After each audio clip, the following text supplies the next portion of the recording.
বীরভূমের করিধা গ্রামে রাজনৈতিক উত্তেজনা তুঙ্গে। গ্রাম পঞ্চায়েত প্রধানের ছেলে রাকেশ দত্তকে মারধরের অভিযোগ ঘিরে চাঞ্চল্য ছড়িয়েছে এলাকায়। অভিযোগ উঠেছে তৃণমূলের একাংশের বিরুদ্ধে। জানা গিয়েছে রাকেশ দত্ত নিজেকে যুব মোর্চার সভাপতি বলে পরিচয় দেন। স্থানীয় সূত্রের দাবি, এলাকার এক ব্যক্তি সৈকত ঘোষালের একটি বিবাদ মেটাতে গিয়েই বিপাকে পড়েন তিনি। সেই সময় তাকে ঘিরে শুরু হয় বচসা এবং পরে মারধরের ঘটনা ঘটে বলে অভিযোগ। ঘটনার পর এলাকায় উত্তেজনা ছড়িয়ে পড়ে। খবর পেয়ে দ্রুত ঘটনাস্থলে পৌঁছায় সিউড়ি থানার পুলিশ। প্রথমে পরিস্থিতি নিয়ন্ত্রণে আনে, তারপর তিনজনকে আটক করে থানায় নিয়ে যাওয়া হয়। এই ঘটনাকে কেন্দ্র করে শুরু হয়েছে রাজনৈতিক চাপানোতর। তবে ঠিক কী কারণে এই হামলা, তার পূর্ণ তদন্ত শুরু করেছে পুলিশ। এখন গোটা ঘটনার দিকে নজর রয়েছে স্থানীয় বাসিন্দাদের। হয়েছিল আমাদের হোলির দিনকে একটা ঝামেলা হয়। সেই ঝামেলাটা হয়েছিল সৈকত ঘোষালের সাথে। বাবুদাকে মারে, বাবু দত্তকে। সেই বাবু দত্তকে যখন মেরেছিল সৈকত ঘোষাল, একটা চেন বাবুদার গলাতে ছিল, সেটা বাবুদার গলা থেকে ছিনতাই করে। সেই ছিনতাই হওয়ার জন্য ওই চেনটা আমরা দাবি করেছিলাম যে চেনটা তোমাকে দিতে হবে, ঠিক আছে, সৈকত ঘোষালকে। তখন বিরোধী আমরা ছিলাম, প্লাস যারা তৃণমূলের যারা নেতা তারাও ছিল, তাদের সামনেও কথা হয়েছিল যে হ্যাঁ চেনটা দিয়ে দেবো। তো সেই মোতাবেক বাবুদা ওকে বলে যে চেনটা দে, ঠিক আছে। তো বাবুদা ওকে চেনটা দিতে বলে এবং ওর মা বলে, তাতে রাজি হয় যে বেশ বাবা, আমি চেনটা দিয়ে দিচ্ছি। তো বাবুদার সাথে কথা হয়েছে ওর মা আমাকে ফোন করে ডাকছে বারবার যে বাবা তুই একবার আয়, এসে মীমাংসাটা করে দে। এবার যেহেতু আমাকে ডাকছে, কেননা আমি পঞ্চায়েত প্রধানের ছেলে, ঠিক আছে, পরীক্ষায় আমি এরকম ধরনের মীমাংসা আমি করি, ঠিক আছে, তাই আমাকে বারবার ফোন করে ডাকে। আমি সেই জন্য আমি আসি ওখানে। বাবুদার দোকানের সামনে সৈকতের মা আধ ঘন্টার উপর বসেছিল। আমাকে প্রায় কম করে 25 থেকে 30 বার ফোন করে। আমি যাই ওখানে, গিয়ে আমি জিজ্ঞাসা করি যে কি বিষয়। সৈকতের মা বলে যে চেনের টাকাটা আমি দিতে এসেছি। তো আমি বাবুদাকে বললাম যে যখন ঝামেলাটা যখন সিসিটিভি ক্যামেরার সামনে হয়েছিল, সেরকম টাকা যদি দেয় তো তুমি সিসিটিভি ক্যামেরার সামনেই তুমি গুনে নাও যে কত টাকা তোমাকে দিচ্ছে, সেটা গুনে নাও, আর টাকাটা যে দিল সেটাও প্রমাণটা থেকে যাবে। তাতে সৈকতের মা বললো হ্যাঁ ঠিক আছে, নে সেই ইয়েতে টাকাটা দেয়। এক ব্যক্তি গণেশ নাগ ফোন করে বলছে যে এখন থেকে তোলা তুলছে বিজেপি, ঠিক আছে। এবার এই বিষয়টা আমার খুব খারাপ লাগে, কারণ আমি একটা গরিব পরিবারের ছেলে, ঠিক আছে। আজ পর্যন্ত কেউ বলতে পারবে না যে আমি কাউরির কাছ থেকে হুমকি ধুমকি দিয়ে, গোটা করিদার মানুষ জানে যে আমি কাউরির কাছ থেকে 5 পয়সা কাউরির কাছ থেকে আমি নিই নাই।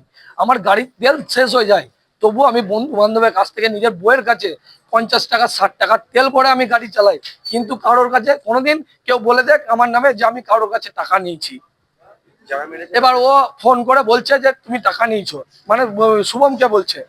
এবার সেটা আমার শুনে খুব খারাপ লাগে। আমি আমার নেতৃত্বকে জানাই, আমার নেতৃত্ব বলে যে চলো ওর বাড়ি গিয়ে ওকে বলবো যে কেন তুমি নিয়েছো। এবার যেহেতু মোড়ের সামনে ওর বাড়ি, ওকে ডাকা হয়। ডাকলে ও তখন ও আর ওর ছেলে এবং ওর দলবলে আসে, ওদের গোষ্ঠীর সবাই মিলে এসে আমাকে, শঙ্কুদাকে এবং আমার মা যে পঞ্চায়েত প্রধান তাকে সোদে ধাগলে দেয় এবং অজস্র ভাষায় গালিগালাজ করে। আমার মা ভারতীয় জনতা পার্টি বিজেপির প্রধান করিতা গ্রাম পঞ্চায়েতে। যারা মেরেছে তারা তৃণমূল করে। তার নাম হচ্ছে গণেশ নাগ, আর তার ভাইপো, তার ছেলে, তারা মেরেছে। কম করে 5 থেকে 7 জন ছিল, 7:30টা হবে। আমাকে মেরেছে বললাম তো, 5 থেকে 7 জন মিলে মেরেছে, ওদের গোটা ঘর মিলে মেরেছে। বলুন, তারা তৃণমূলের দলে ছিল। তারা এরকম ধরনের আছে, মানে অভিযোগ আছে। ও নিজে প্রচুর লোকের কাছে হুমকি ধুমকি দিয়ে ও টাকা তুলেছে এবং জুয়ার বোর্ড চালায়। এমনকি ও আমাকে ওখানে সবারই সামনে ওপেন বাড়ি থেকে বন্দুক বার করে ও বন্দুক দেখিয়ে বলে যে গুলি করে দেবো। সেটা গোটা গ্রামের মানুষ দেখেছে, তারা বলবে যে কি হয়েছিল। থানাতে অবশ্যই যে আমরা ফোন করেছিলাম, আইসি সাহেব এসেছিল। এবার আমার মনে হয় 2-3 জনকে ধরে নিয়ে গেছে। দেখুন, এটা তৃণমূল সরকার চলে গেছে, কিছু কিছু দুষ্কৃতী বাহিনী এটা মনে করতে পারছে না, ভুলতে পারছে না। পুলিশটা কিন্তু বিজেপির নয়, পুলিশটা সাধারণ মানুষের হয়ে গেছে। উত্তরপ্রদেশের আমরা যোগী রাজ্যের পুলিশ দেখেছি, এখানে কিন্তু মানুষের পুলিশ সবাই দেখবে।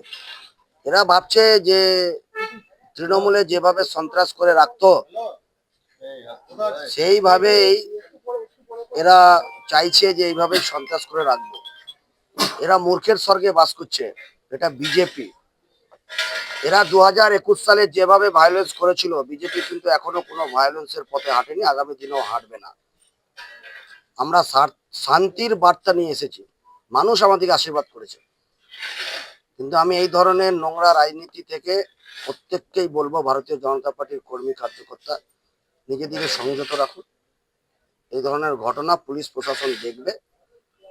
আমরা আশাবাদী এই গণেশ নাগ এবং তার 2 সন্তান, অযোগ্য সন্তান এবং তার 2 ভাইপো, তারা এলাকায় শান্তিকে বিঘ্নিত করছে। বন্দুক গুছিয়ে আমাদের কার্যকর্তা, প্রধান মহিলা, আমাদের করিদ্দা পঞ্চায়েতের যিনি প্রধান আছেন তিনি মহিলা, সে মহিলার গায়েও হাত দিয়েছে। সাথে সাথে প্রধানের ছেলে, আমাদের যুব মোর্চার কার্যকর্তা, তাকেও মেরে তার মাথাতে আঘাত লেগেছে। সিটি স্ক্যানের জন্য ডক্টর বাবুরা রেফার করেছে। যদি ওনাদের অ্যারেস্ট 2 জনকে করেছে, বাকি 3 জনকেও অ্যারেস্ট করতে হবে। তাদেরকে দেখাতে হবে যে পুলিশগিরি কাকে বলে, এবং পুলিশগিরির সাথে সাথে তৃণমূলের গুন্ডাদের একটা বার্তা দিতে হবে, এই ধরনের ঘটনা যেন আর না ঘটে। যদি ঘটে তাহলে তৃণমূলও বুঝবে বিজেপি কি জিনিস। দ্য সহজ পাঠ, সহজ কথা, সঠিক তথ্য।